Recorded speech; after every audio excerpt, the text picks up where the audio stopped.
What in the world is happening with the roughing the passer penalties? What is happening?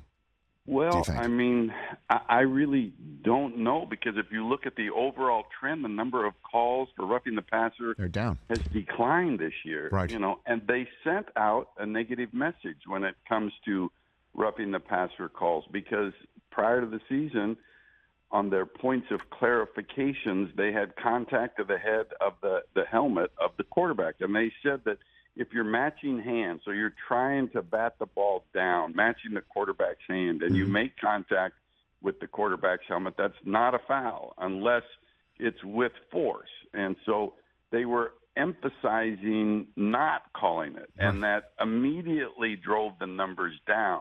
And then you go to this week, and we have a couple of high-profile misses, and it makes you wonder, where did it come from? They're not the type that they were talking about in their preseason clarification, but still, you wonder, is it a reaction because of the Tua situation and all of the notoriety there? It's not something that the league told them to call. I know that because I saw their preparation for the week, and there was one hit in the quarterback that was actually on their video, but it was completely different than what happened in both the situations with Brady and Derek Carr.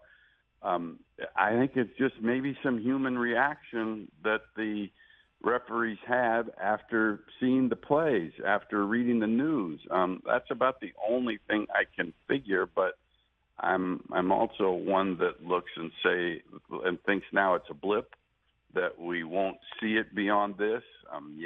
I know that they say the competition committee is going to talk about it. They'll spend 1 minute talking about it. They're not going to do anything. They're not going to impose any changes. They're certainly not going to go back when it comes to protecting the passer and say, okay, let's not call it if you drive him into the ground. Let's not call it if you slam him into the ground. I mean, they're not going to do that. So really nothing to me is going to change going forward, except all of this that happened in week 5 will kind of end up in the background in a week or so. Well, you just dropped a lot in your opening statement, if you will, Thanks. Mike. So let's take it one step at a time here and explain to people what that video you're talking about, that you say officials see beforehand. Who makes it? When do they look at it?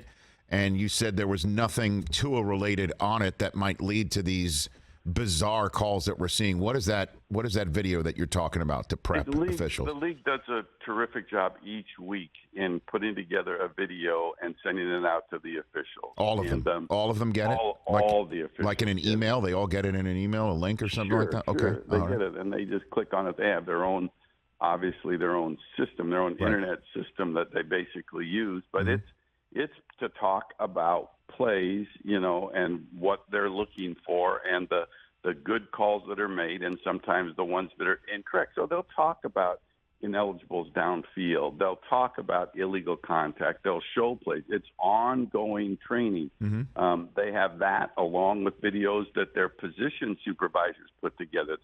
Their deep official supervisor, line of scrimmage official supervisor, umpire, referee. So it's an intense week, and it's good. It has to be that way. And Walt Anderson is the voiceover of the video, along with Perry Fuel, who gets involved in the video, and then, of course, the position supervisor. So it's good. I mean, and it keeps everybody aware. And there was nothing Tua related on it? There was nothing Tua related to Tua on it. No, there was a play on it, as there normally would be, but it was a completely different type of call. So it's just a reaction. And, if you break down both calls, the Brady thing is Jerome Boger felt like he slammed him into the ground, as part of making a tackle, which I think nobody agrees with, including me. and then you get the situation with Derek Carr, where Jones, I think it was, lands on top of him with some of his body weight, not all of his body weight, but the circumstances to that, knocking the ball loose, possessing a loose ball in his right arm. Yes. There's no way he could get his right arm out of there and brace his fall. Right. His left arm braced his fall. Right. So that was not a good call either. But two separate categories that, starts out really because it was Tom Brady. I mean, so that generates even more conversation just because who it is. Yes. And then the Derek Carr situation, which had all those other circumstances in it, which, to me, obviously doesn't make that a foul too. So it just wasn't a good weekend when it comes to that.